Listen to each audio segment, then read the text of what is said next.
speech, and I had the immense pleasure of just dining with a bunch of students, and I have to say, like, half the speech just went out the window, because at the end of the day,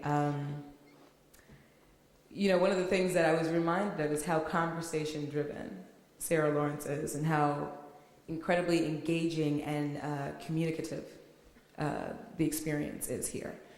So we'll do a lot of talking together. And to be honest, I'm not a speech giver. I am a singer, a songwriter. That's what I do. And so I'm going to start, I guess, where I finish. Because when I think of my time here, it reminds me very much of words that I've written. So I think I'm just going to start there. I know how to love, I know how to lose, I know how to pick and how to choose. I've been adored, I've been abused, but I never seem to know what I'm worth. I have been late, but now I'm right on time, and I make mistakes, but at least they're mine. I'd sign my life away on a dotted line, just to get the love I deserve.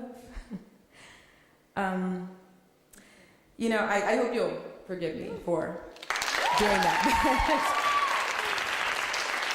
That's my reference point. That's how I communicate with the world at this point. And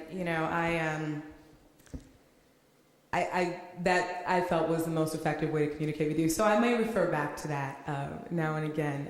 That was from my song "Wannabe," and "Wannabe" is probably my most autobiographical song.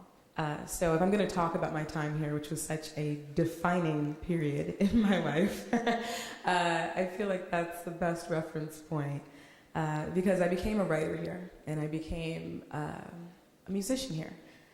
And that wasn't my original goal. But, when they asked me to do this, I have to admit, I get this letter from Mary Spellman, and I'm incredibly honored. And when I got the envelope, I kind of thought, oh, they asked me to perform at Sarah Lawrence. That's awesome. I'm really, really excited. I had no idea that I would be asked to give a talk. And I couldn't help but wonder, what wisdom could I possibly have to impart at this point in my life? After all, I'm still pretty young, and Grammy nomination or not, I'm still very much paying my dues as a struggling musician in New York. I'm not the most illustrious or established Sarah Lawrence alumna around, not yet. I'm working on it. I don't have kids, although career counseling did help me teach children after I graduated. And I can't even say that I consider myself to be especially wise beyond my years. I always say that one of the merits of choosing an artistic life, and one of the detriments, is that you get this kind of suspended adolescence. You kind of get to hang out, like, oh, that's cool. So, when this honor was bestowed upon me, and it is a tremendous honor to be here, and to be asked to welcome you to this most magical of places, and it is magical in my memory. I even asked if somebody had canceled. I was like, did somebody cancel? Apparently they had not, so it's me.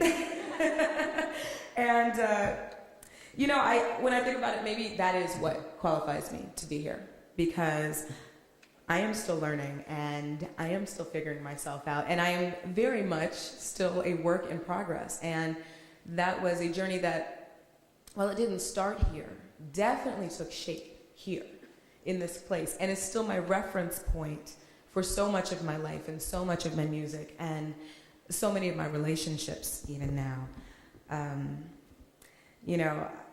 I'm still answering a lot of the questions that I started asking here, like, what will I be when I grow up?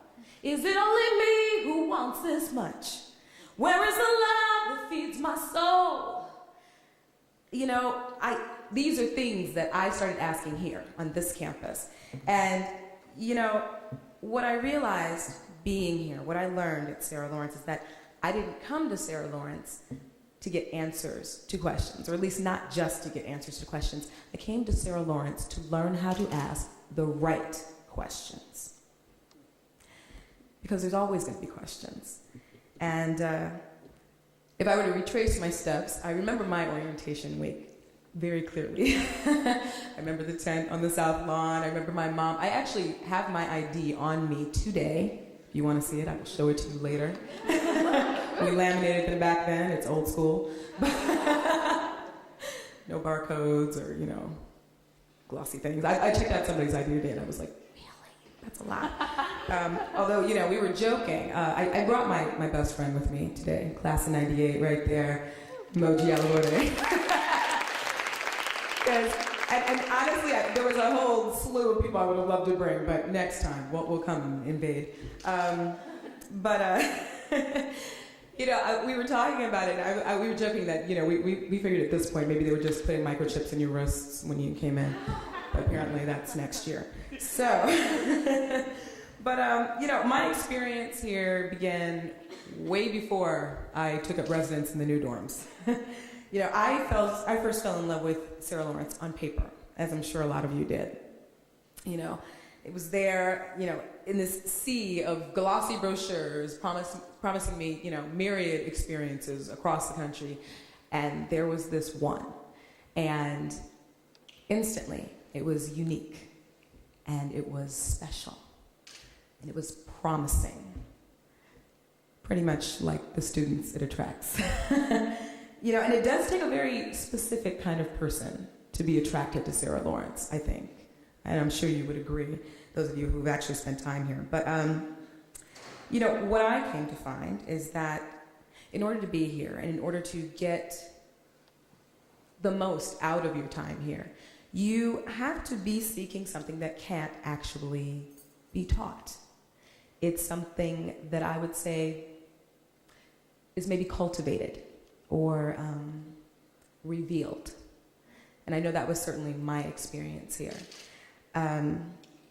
Now, you know, I know a lot of the incoming first years are New York residents, but I know a lot of you aren't, and I'm not a native New Yorker either. But my love affair with New York started a lot earlier. I have known since I was about 14 years old that I would make a life here. You know, I always considered myself a city kid. I grew up in Minneapolis and Chicago, which are two of the largest cities in the Midwest. And as you know, New York is the ultimate city. So for those of you who are from here, kudos to you, because the coolest people I know grew up here. And to those of you who are new, love it, and it will love you back. Ironically enough, I don't really think I set foot in Manhattan for, I don't know, maybe the first few months of my first year here, which is crazy, because one of the reasons I chose Sarah Lawrence is because, in addition to the fact that it was my first choice school, and I did apply, early decision, it was also, see, you knew, it's magic.